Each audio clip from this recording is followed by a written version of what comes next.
First folk singer అవుదాం అనుకున్నావు కదా, అంటే ఎవరైనా ఇన్స్పిరేషన్ ఉన్నారా ఏంటి, ఎలా స్టార్ట్ చేద్దాం అనుకున్నావు?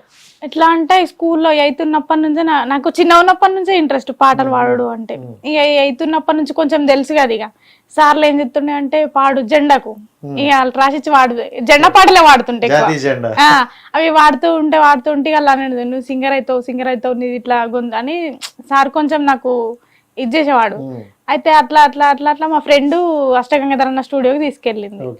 అక్కడ ఫస్ట్ టైం అక్కడ ఒక 2 సార్లు వెళ్ళిన, అంతే పాడలేదు. కాకపోతే స్టూడియో అంటే ఎట్లుంటుందో నాకు అంతకు ముందు తెలియదు. నా ఫ్రెండ్ ఆస్మాని అమ్మాయి తీసుకెళ్ళింది, తెలిసింది. అక్కడ ఇక కెమెరామాన్ అన్నారు, శ్రావణ్ అన్న, అఖిల్ అన్న, వాళ్ళిద్దరు పరిచయం అయ్యి ఇంకా కొందరిని పరిచయం చేసారు. ఆ ద్వారా ఇక అప్పుడు నేను మనీ డిమాండ్ చేయలేదు, నాకు చాయిస్ కావాలి కాబట్టి ఫ్రీగానే వాడేసిన.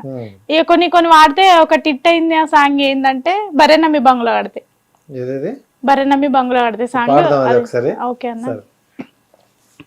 బర్రె నమ్మి బంగుల గడితే తంతలు లేవని కొడితివా, పోషిగా నిన్ను చేసుకొని ఏమి సుఖము లేదురా, పోషిగా నిన్ను చేసుకొని.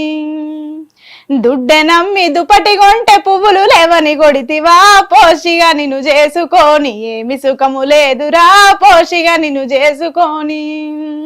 పడిగెలమ్మి పకొడి పోతే కంబగలేదని కొడితివా, పోషిగా నిన్ను చేసుకొని ఏమి సుఖము లేదురా, పోషిగా నిన్ను చేసుకొని. ఈ సాంగ్ తో నాకు పేరు వచ్చింది. ఇది వాళ్ళే రాసి ఇచ్చారా? నా సేకరణ సాంగే. నువ్వు రాసుకున్నావా, వాళ్ళు ఇచ్చారా? నా సాంగే అన్న, అయితే నా సాంగే అన్న కంప్లీట్ చేసి ఇచ్చిండు. ఈ 96 ఛానల్లో పాడిన, ఇది హిట్ అయిన సాంగ్. దీంతో నాకు పేరు వచ్చిందంటే. ఓకే, అంటే సాంగ్స్ నువ్వు అంటే రాసుకోగలవా? లేదు, అమ్మతోటి నాటే పోతా పొలాల్లో. ఇంటి పక్క అక్క వాళ్ళు పెద్దమ్మలు వాడతారు కదా, వీటిని గట్టిగా పట్టుకుంటుంటే నైట్కి మళ్ళీ వచ్చి వాళ్ళ ఇంటికి వెళ్ళి ఎట్లుంటది అని ఒక డైరీలో రాసుకొని పెట్టుకుంటుంటే. ఇక అట్లా నా సేకరణ సాంగ్సే వాడిన. సో మట్టిలో ఆనిముత్యాలని విన్నాము, ఇప్పుడు చూస్తున్నాం. సో అంటే మనకి ఎంత టాలెంట్ ఉన్నా కొన్ని టైంలో అనిపిస్తుంది అనమాట, చదువుకుంటే ఇంకా బాగున్నామో, చదువుకుంటే ఇంకా బాగా డెవలప్ అవుతామేమో అని. అంటే మీకేది ఎక్కడైనా అనిపించిందా? అంటే నాకు ఈ ఫీల్డ్కి వచ్చిన నుంచి అయితే మంచిగానే ఉంది. ముందే చదవద్దు మాకు, సెకండ్ ఇయర్ చదువుకున్నాం ఇంటర్. సెకండ్ ఇయర్ లోనే ఈ ఫీల్డ్ కు అప్పుడు ఇంట్రెస్ట్ గా పోవాలని ఈడ్చిపెట్టలేను. Okay, so right. మీరు ఎలా స్టార్ట్ చేశారు ఫస్ట్? ఆమెది నాది లైఫ్ స్టోరీ కొంచెం సేమ్ ఉంటుంది. నాది కూడా చిన్నప్పటి నుంచి స్టార్ట్. నాన్న నేర్పిస్తుండే. స్కూల్లో ఏ ప్రోగ్రామ్స్ అయినా కూడా మా అక్క మా అక్క కూడా ఉంది, ఇద్దరం కలిసి వాడుతుంటాం అన్నట్టు. అయితే నిజామాబాద్ లో ఆర్కెస్ట్రా ఒక గ్రూప్ ఉంటుంది, సాయిలవోలా అని చెప్పేసి. అన్న సింగరే. ఆ అన్న వాళ్ళు ప్రోగ్రామ్ చేయడానికి వచ్చిర్రు. అప్పుడే చెప్పిరు అన్నట్టు, ఇట్లా విలేజ్ లో మంచి పాటలు పాడతారని చెప్తే వాళ్ళ ఇంటి దగ్గరకు వచ్చి తీసుకొని వెళ్ళారు. అప్పటి నుంచి మేము బయటకు వచ్చినాం, ఈవెంట్స్ చేయడం, పెళ్లి కానీ ఏమైనా ఈవెంట్స్. ఫస్ట్ సాంగ్ ఏదైనా ఉందా వైరల్ అయింది? నేను రికార్డింగ్స్ ఏం చేయలేదు. ఇప్పుడు ఈ పెరడ్ సాంగ్స్ అయిన తర్వాతనే నేను స్టార్ట్ చేసిన. అంతకుముందు రికార్డింగ్స్ ఏం. దానికి ముందంతా పాండే పాటలు మళ్ళీ ప్రోగ్రామ్స్ పిలుస్తారు. సో నీకెవరు బాగా సపోర్ట్ చేశారు స్టార్టింగ్ స్టేజ్? నాన్నగారు. సో ఓకే, ఏంటి నేను టాటూ లవరా నువ్వు? ఎక్కడ చూసిన టాటూ కనిపిస్తుంది, ఇక్కడ హరహర మహాదేవ. సో అంటే జనరల్ గా ఇష్టమా లేకపోతే ఏంటి? ఇష్టం అంతే. సో బాగుంది టాటూస్. మీ ఇద్దరు కలుసుకునేది అయితే award function, youth festival. Okay, so ఏంటంటే మీ జిల్లా నుండి కొంతమంది వచ్చారా? గ్రూప్ ఆ గ్రూప్ లో మేమిద్దరం. ఓకే, మీరేమనుకున్నారా ఇంకా అంటే కలిసి పాడదాం కలిసి చేద్దాం? అట్లా లేదు. ఫస్ట్ గ్రూప్ అంటే కర్ణాటక పోయి చాలా రోజులు అయింది. తర్వాత ఇట్లానే మేము రోజు ఫోన్ అంటే ఎక్కువ చేసుకుని ఇట్లా బట్టి ఎప్పుడన్నా చేసుకుంటే తిన్నావా బాగున్నావా ఇంతే. అయితే ఇన్స్టాల్ ఇక అందరినీ చూసినాం కదా, మనం కూడా ఒకసారి అంటే మేము ఇట్లా ఫేమస్ కోసం ఇంటర్వ్యూలు చేస్తాం అనే ఉద్దేశంతో కాదు, ఫస్ట్ ఫేమస్ కోసం కాదు, పాడదామా మనకు కూడా ఉంది కదా టాలెంట్, ఇట్లా వాడదామే ఇట్లా ఇదమే అని మేమే జోకులు వేసుకుంటా వాడుతుంటే. అయితే అట్లా ఫస్ట్ నాటే నేను పోతారా బాటలు నువ్వు ఉంటారా సాంగ్ ని పేరడీ చేసినాం. తర్వాత ఉడుకుడుకు రొట్టెలు చేసినాం. ఉడుకుడుకు రొట్టెలు 1 మిలియన్ పోయింది. ఆ తర్వాత ఇంటర్వ్యూలకు పిలిచారు, కానీ ఏదో ఫేమ్ కోసం అయితే వాళ్ళేమన్నా. మేము ఫస్ట్ సాంగ్ ఏది పాడారు? సినిమాకు నేను పోతరా ఎనుక నేను వస్తేరా, రెండగొడక కను సైగలు జయ్యురా, ముండగొడక కను సైగలు జయ్యురా. మీ వాళ్ళే ఉంటారు నీ పక్కనే ఉంటారు, రెండముండా కను సైగలు జయ్యనే, దొంగ ముండా కను సైగలు జయ్యనే. ఈ సాంగ్ మీరు మెయిల్ వెర్షన్ నువ్వు పాడేసావా? అది అట్లేం ఉండదు, ఏ సాంగ్ తీసుకున్నా కూడా ఫస్ట్ ఆమె పాడాలి, సెకండ్ నేను పాడాలి అంతే. అంతే. అంటే అది ఇక్కడ మేల ఆ ఫీమేల్ వెర్షన్ చూసుకుంటే కొంచెం మేల్ వెర్షన్ లా ఉంది. ఒక్కోసారి నేను వాడతాం, మేలు ఒక్కోసారి ఆమె వాడతాం అట్లా. కానీ ఫస్ట్ వాడేది నేను, తర్వాత ఆమె ఓకే. అట్లా. సో అంటే ఈ లైన్ వరకే పాడతారా లేకపోతే కొంచెం పాట ఏమైనా ఎక్స్టెండ్ చేసి బ్యాక్గ్రౌండ్ ఒరిజినల్ సాంగ్ వేసుకుంటాం. వచ్చా దాని తర్వాత వచ్చిన సాంగ్స్? ఓకే. దెన్ ఇది 1 million సాంగ్ అన్న ఏంటది? ఉడుకుడుకు రొట్టెలు. ఇప్పుడు ఇంతకు ముందు వాడినాం స్టార్టింగ్ స్టార్టింగ్ పాడింది. ఓకే. సో 1 million వెళ్ళిందా? వెళ్ళేసరికి మీకు ఒక రికగ్నిషన్ వచ్చిందా? సో ఏమన్నారంటే జనరల్ గా మాకు 1 million వీడియో వెళ్ళింది అనుకో, చాలా మంది నేను ఫోన్లో వస్తాయి, అరే మంచి ఇంటర్వ్యూ చేసావు 1 million. అసలు మేము 1 million వెళ్ళింది కూడా మాకు తెలియదు. డాబా పైన ఇట్లా తిరుగుతున్నాము, మా ఫ్రెండ్ ఫోన్ చేసి 1 million పోయిందని చెప్తేనే తెలుసు. మాకు తెలియదు అంటే మేము ఫేమస్ కోసం కాదన్నా, మేము ఏదో మాకు టాలెంట్ ఉందని చేసినాం అంతే. మళ్ళీ ఆ రండముండ బాడుకో పెట్టిన దానికే పెద్ద మమ్మల్ని ఏదో నేరాలు గొర్రెలని పెట్టిర్రు.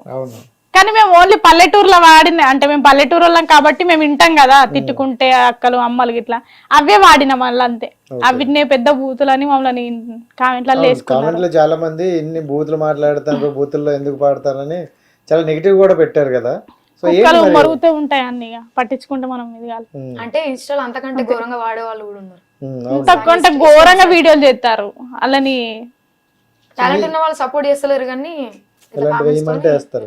సో నెగిటివ్ కామెంట్ల మీద మీ ఒపీనియన్ ఏంటి? ప్రతి ఒక్క ఇంటర్వ్యూలో అదే చెప్పుకుంటూ వచ్చినాం, అదే మొక్కుడు దేవుడు మొక్కిన పుణ్యం వచ్చు కావచ్చు వాళ్ళకు బాగా మొక్కి. రియల్ గానే అన్న లేస్తేనే కామెంట్లు చూస్తాను. కొన్ని రోజులు మార్నింగ్ లేవగానే ఏ పని లేదు, కామెంట్ డిలీట్ చేసుకుంటూనే వస్తున్నాం బ్యాడ్ కామెంట్స్. తర్వాత ఇక అవి నడుస్తూనే ఉన్నాయి, ఎంత పెట్టినా చెప్తే ఏదో మాటలతో చెప్తే ఆగే మనుషులు కాదు. వాళ్ళ ఇంట్లో కూడా ఆడవాళ్ళు ఉంటారు కదా, వాళ్ళు కూడా ఒక ఆడపిల్ల కుట్టిన వాళ్ళే, అమ్మాయినా అంటే అబ్బాయి అయినా అమ్మాయి అయినా మరి టూ మచ్ గా మేము ఏం చేయలేదు. అంత తప్పు ఏం చేశారా? అది ఓన్లీ బాడికో రెండముండకే అంతే. అంటే ఇవి విలేజ్ సైడ్ లో ఎక్కువ కామన్. మేమేదో జనాలు నవ్వుకోవడానికే చేసినాము, మేమేదో రెండముండలతో ఫేమస్ అని కాదు. మమ్మల్ని ఇంటర్వ్యూకి పిలిచిన దాకా కూడా మేము షాక్ లోనే ఉన్నాం ఇంకా. ఓకే.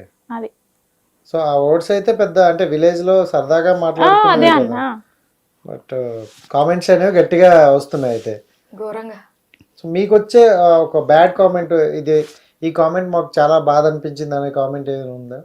అవి చెప్పుకోనికి రాదు, ఆయన ఉంటాయి ఘోరం అట్లా పెడతారు.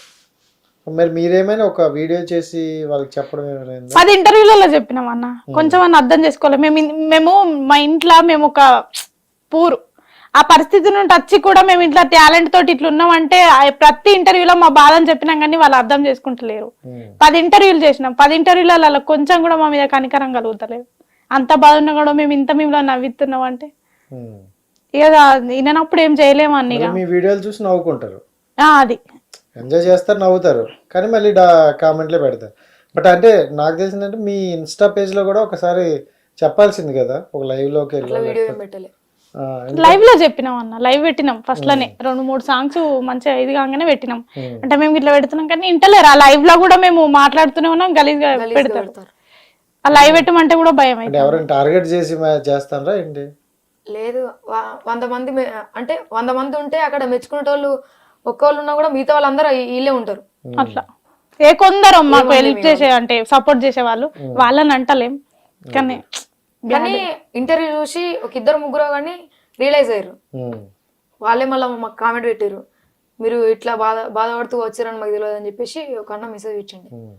అండ్ ఈ ఇంటర్వ్యూలు చూసే కొంతమంది మేము ఇంటర్వ్యూలకు వెళ్ళడానికి మెయిన్ కారణం ఏంటంటే, అంటే ఫేమస్ అయిన వాళ్ళందరినీ అయితే మేము పిలవం, బట్ వాళ్ళలో నుండి ఒక స్టోరీ, ఒక మంచి స్టోరీ ఉంది, పెయిన్ ఉంది, వాళ్ళకంటే ఒక గుర్తింపు కోసం ఎదురు చూస్తున్న వాళ్ళు మేము పిలుస్తాం. మీరు అట్లా అనుకుంటారు కానీ జనాలు అట్లా కాదు, ఇట్లా వాడి ఫేమస్ అవుతుర్రు వీళ్ళు. ఇట్లా ఫేమస్ కోసం నాకు అనిపించింది ఏంటంటే, ఒక ఇంటర్వ్యూలో మీ డాడీ గారి గురించి అయితే చెప్పావు. సో అదైతే నాకు చాలా బాగా నాకు పెయిన్ఫుల్గా అనిపించింది. ఆ సిచ్యువేషన్లో ఒక అబ్బాయి ఉన్న ఫేస్ చేయలేడేమో. శివాన్న స్టూడియోస్ లో అంటే శివాన్న దాంట్లో ఇంటర్వ్యూ చూసి ఒక అన్న, వాళ్ళకి 2 కూతుర్లే లండన్ వెళ్ళిర్రట, ఆయన నాకు 20K హెల్ప్ చేసిండు ఆ ఇంటర్వ్యూలో చూసి. థ్యాంక్ యూ అన్న, నీకు ఎప్పుడు రుణపడి ఉంటా. సో కానీ ఏంటి ఆ సిచ్యువేషన్ అంటే, అలాంటి ఫేస్ చేసినప్పుడు చాలా ధైర్యంగా ఉండాలి. ఎందుకంటే మన కళ్ళ ముందే నాన్నగారికి అలా జరిగేటప్పుడు చాలా బాధ అనిపిస్తుంది. సో ఒక్కదాన్ని ఎలా ఫేస్ చేసావు అసలు? ఫస్ట్ నాన్న తర్వాత అమ్మకి కంటిన్యూ సంవత్సరంలో 2 తర్వాత వాళ్ళకి మంచి అయ్యేసరికి నాకు సర్జరీ అయింది. అప్పుడు బాగా బాధ అనిపించిండే, కన్నుంటే బాగుండేది. ఉన్న ముగ్గురము మంచాలనే ఉన్నాము. చేసిర్రు, అక్కలు హెల్ప్ చేసిర్రు కానీ అదే. కానీ ఇప్పటికి కూడా అమ్మ నాన్నతోటే నేను అచ్చుడు పోవడు, వాళ్ళని చూసుకోవడం. ఫస్ట్ వాళ్ళే కదా, వాళ్ళ తర్వాతనే ఫీట్లు. ఏం పని చేయకున్నా పర్లేదు, నాకు ఇంటికాడ ఉంటే మా అమ్మమ్మ నాన్న ఎక్కడికి వెళ్ళేసరికి అంతే. సో నాన్నగారికి అంటే నువ్వు ఆ నాన్న మమ్మీ వెళ్తూనే ఉండేవాళ్ళు కదా, అమ్మ నాన్నతో ఉండేదా? అవును. సో ఏంటి నాన్నగారికి ఎందుకు సడన్ గా ఒకసారి అలా సడన్ గా వచ్చింది అన్న. అంటే ఏంటి అసలు మంచిగానే ఉన్నాడు. నైట్ ఎర్లీ మార్నింగ్ వచ్చింది పెరాలసిస్. ఓకే. మనం వెళ్ళింది గవర్నమెంట్ హాస్పిటల్? లేదన్న, ప్రైవేట్ హాస్పిటల్. 1500 తోటే పోయినా ప్రైవేట్ హాస్పిటల్లకు. 1500తో ప్రైవేట్ హాస్పిటల్? ప్రైవేట్ హాస్పిటల్కి పోతే ఆలీలకు ఫోన్లు చేస్తే మా బావాలు, మా అక్క అంటే మా చిన్న బావ, మా పెద్ద బావ ఇద్దరు, వాళ్ళు కూడా హెల్ప్ చేసారు నాకు. చాలా ధైర్యం అని చెప్పుకోవాలి. అంటే గవర్నమెంట్ ప్రైవేట్ హాస్పిటల్కి వెళ్ళేటప్పుడు చెప్పిండు మా నాన్న పోయేటప్పుడు, నన్ను గవర్నమెంట్ హాస్పిటల్కి తీసుకోపోకని. ఇక మాకు ఎట్లా అంటే ఇట్లా వచ్చింది కదా, గవర్నమెంట్ హాస్పిటల్ అంతా పట్టించుకోరు కదా అన్న, ప్రైవేట్ అయితే పట్టించుకుంటారు కదా. చెప్పిండు అన్నట్టు. మాకు కూడా ఇక మాకు అన్నలు లేరు కదా, మా నాన్నని అన్నిటికని సరే ఎట్లయితే అట్లా అయిపోయిన తర్వాత అని, పోయిన తర్వాత అక్కలకు బావలకు ఫోన్ చేసినా వచ్చిర్రు. అమ్మ నేనే వెళ్ళిన. అప్పుడు అనిపించింది ఒక కన్ను ఉంటే ఒక తమ్ముడు ఉంటే బాగుండేదని. సో తోడుంటే బాగుండు అనిపించేది. బట్ అంటే స్టార్టింగ్ ఇంట్లో ఉన్నప్పుడే స్ట్రోక్ వచ్చిందా? నైట్కు మా ఇల్లు పక్క పిల్లాడిది బర్త్డే ఉండే, మంచానే ఉన్నాడు, తిన్నాడు, మంచానే ఉన్నాడు, పండుకున్నాం. ఎర్లీ మార్నింగ్ వచ్చింది. ఎర్లీ మార్నింగ్ అట్లనే వెళ్ళిపోయినాం. రాగానే ఇక మధ్యలోకి పోయేసరికంటే ఇంకా మొత్తం ఇక గట్టిగా వచ్చేసింది, మూతి ఇట్లా పోయింది, ఇట్లా మొత్తం పడిపోయినాయి.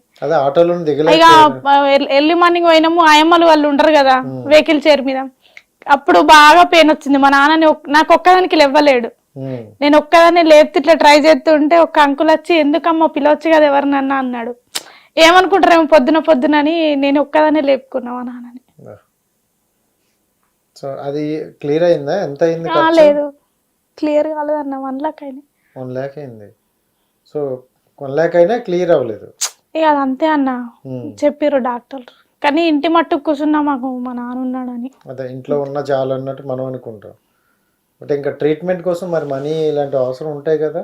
ఇప్పటికి కూడా చూయించుకుంటా అంటుండు. ఇక ఆయన ఆశ ఉంటది కదా, ఇంకో బిడ్డ ఉంది, పెళ్లి చేయాలి, నేను ఇంకా మంచిగా ఉండ, ఎవరికైనా కానీ బతకాలని ఉంటది కదా. నేను ఇంకా అలాంటి ఇక ఈడ మందు పోతుర్రంటే ఇడికోతా అంటాడు.